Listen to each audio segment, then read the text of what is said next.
दोस्तों, आज की कहानी है माँ अब इतनी कमजोर कैसे हो गई, भाभी ढंग से खाना नहीं देती क्या। दोस्तों, कहानी शुरू करने से पहले अगर हमारे चैनल को सब्सक्राइब नहीं किया वो तो कर लीजिए ताकि आपके पास पहुंचे हर रोज नया वीडियो। आखिर बहू बहू ही होती है और बेटी बेटी होती है। लक्ष्मी जी बोली, भाग्यवान तुम तो बहुत खुश नसीब हो, तुम्हारी बहू भी तुम्हारी बेटी से कम नहीं। द्वारका प्रसाद जी बोले, आपको तो सब एक सही दिखता है, बहू को अपने काम से मतलब होता है। बेटियां जब भी आती अपने माँ का हालचाल पूछती है। लक्ष्मी जी बोली, अब तुम्हारी बेटियां तुम्हारे नजदीक है इसलिए तुम्हें इतनी बातें आ रही है। द्वारका प्रसाद जी बोले, न्यासाई लेकर कमरे में आती, बहू कल रीना और मनीषा दोनों घर आएंगे तो तुम दोपहर के खाने में कुछ अच्छा सा बना लेना, उनकी पसंद का। लक्ष्मी जी बोली, जी मम्मी जी, वैसे दीदी कोई विशेष कारण से आ रही है? निया ने पूछा। अपनी माँ के घर आने के लिए भी कोई कारण सही है क्या? लक्ष्मी जी ने गुस्से में बोला, मेरा मतलब मम्मी जी सब कुछ ठीक तो है ना। निया ने कहा, सब ठीक है, अपनी माँ से मिले हुए बहुत समय हो गया इसलिए मुझसे मिलने आ रही है। लक्ष्मी जी ने कहा। लक्ष्मी जी और द्वारका प्रसाद जी के दो बेटियां रीना और मनीषा और एक बेटा वरुण तथा बहू निया है। दोनों बेटियों का विवाह इसी शहर में हुआ है इसलिए उनका आना जाना लगा ही रहता। अरे माँ, तुम तो इस बार बहुत ही कमजोर लग रही हो, क्या भाभी ढंग से खाना नहीं देती? मनीषा ने कहा, अरे बेटा सो मिल जाता है, तुम्हारी माँ तो वही खा लेती है, अब बहू से क्या रोज रोज कहूँ। लक्ष्मी जी बोली, भाभी थोड़ा सा सरसों का तेल गरम कर दो, माँ के घुटने पर लगा देते हैं। रीना कहती, अरे मेरी लाडो थोड़ी देर मिलने आई है, उसमें भी माँ की सेवा करेगी इसलिए कहती हूँ, बेटियां तो बेटियां ही होती है, बहुओं से उम्मीद करनी भी। निया को आता देख लक्ष्मी जी कहती हुई चुप हो जाती हैं।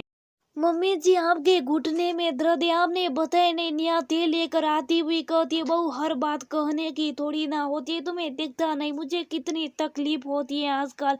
लक्ष्मी जी ने नाराज होते हुए कहा, मम्मी जी मैं आपकी तेल लगा देती हूँ। निया ने कहा, भाभी हमें देखने के लिए सेवा करने की जरूरत नहीं, हम खुद कर लेंगे, आप तो खाने की व्यवस्था संभालो। मनीषा ने तो टुनकते हुए कहा। निया चुपचाप रसोई में चली जाती, अपनी माँ को अपना बनावटी प्रेम दिखाने का और भाभी को निशा दिखाने का कोई भी मौका दोनों बहनें नहीं छोड़ती। माँ इस बार तो दिवाली पर कुछ सोने का आइटम ही देना।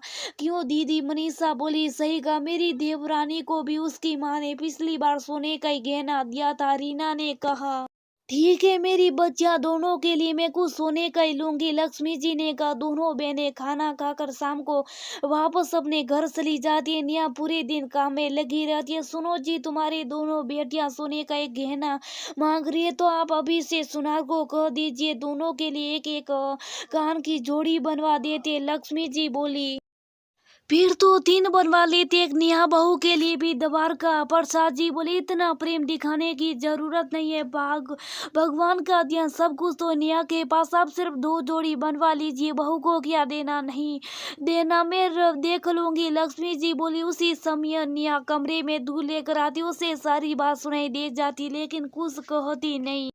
वरुण माँ दोनों दीदियों के लिए सोने का गहना बनवा रही लेकिन मेरी बात आती हुआ ने मना कर दिया, क्या मैं उनकी कुछ नहीं लगती? निया ने उदास होते हुए कहा, तुम मुझे क्यों कहूँ, तुम्हें क्या चाहिए मैं ले आ कर आता हूँ। माँ की बातों का बुरा मत करो, दिल से लगाने की कोई जरूरत नहीं, आखिर वह उनकी बेटियां। वरुण ने समझाते हुए कहा। निया जानती थी कि वरुण उसे बहुत प्यार करता है लेकिन अपनी माँ को कुछ नहीं कह सकता। वैसे भी निया इन सब की आधी हो चुकी थी, उसकी शादी को 7 साल हो गए थे। थोड़े दिनों के बाद अचानक से लक्ष्मी का बीपी बढ़ गया जिसकी वजह से उनके शरीर के दाएं भाग में लकवा आ जाता है। अरे माँ, तुम्हें क्या हो गया? मुझसे जो सुनकर रहा ही नहीं गया। मनीषा बोली, माँ बाप का क्या होगा, आपको कौन संभालेगा? रीना बोली, दीदी आप लोग हैं ना मम्मी जी का ख्याल रखने के लिए। निया बोली, अरे भाभी हमारे भी घर है, मैं कैसे रुक सकती हूँ? रीना बोली, मेरी बच्ची की तो पढ़ाई चल रही है तो मैं तो रुक भी नहीं सकती। मनीषा बोली, पर दीदी मैं घर संभालूंगी, मम्मी जी को संभालने में थोड़े दिन तो मेरी मदद कर दीजिए। नेहा ने कहा, बहुत सही कह रही हैं, तुम दोनों एक एक करके रुक जाओ, थोड़े दिन की बात है। द्वारका प्रसाद जी बोले, पापा हमारी माँ के लिए किसी को कहने की जरूरत नहीं, लेकिन क्या करे, शादी के बाद हमारी जिम्मेदारियां भी तो हमारे घर के लिए। मनीषा कहती है।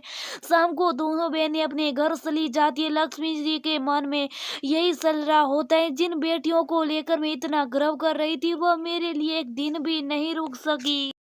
निया अपना सामान लक्ष्मी जी के कमरे में ले जाती है। निया की जिम्मेदारियां बढ़ जाती है, लेकिन निया कभी भी उप नहीं करती। लक्ष्मी जी को खिलाने पिलाने नहलाने से लेकर उनकी फिजियोथेरेपी की कसरत कराने तक की जिम्मेदारी निया ने उठा ली थी। मम्मी जी आप चिंता न करें, आप जल्दी ठीक हो जाएगी, बस हिम्मत रखें, निया हमेशा कहती।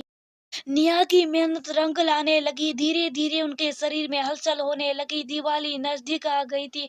लो लक्ष्मी जी, तुमने जैसा कहा था वैसे कान के बनवा कर ले आए तुम्हारी बेटियों के लिए। द्वारका प्रसाद जी ने कहा। अब मेरी बहू को बुला लीजिए, लक्ष्मी जी कहती है। निया कमरे में आती। लक्ष्मी जी इशारे में उसे अपने पास बुलाती हैं।